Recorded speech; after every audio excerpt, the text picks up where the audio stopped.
Навистина, под плаштот на борбата против организираниот криминал и корупцијата, веќе 4 години во оваа држава се прави лов на вештерки. И тоа директно преку партизираната најмногу институција во државата, Министерството за внатрешни работи, каде што се инсталирани послушници на вождот, кои што наместо искусните кадри кои што постоја во МВР, денеска се само неми спроведувачи на политиките на премиерот.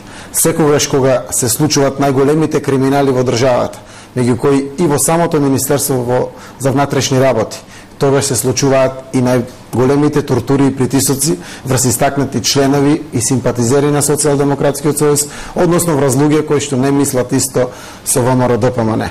Во овој период навистина е најлошо чувството да се чувствуваш небезбеден токму од оној кој што е задолжен за безбедноста во државата.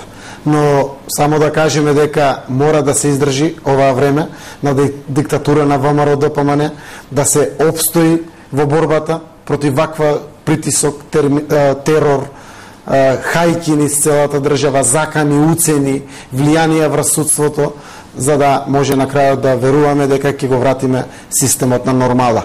Но она верба која што сите нас не води, а верувам и граѓаните во државата, е дека правдата и вистината на крајот ќе излезат на површина. Ние сакаме да создадеме општество во кое што на вистина сите ќе веруваме и пред се ќе се чувствуваме безбедни во него.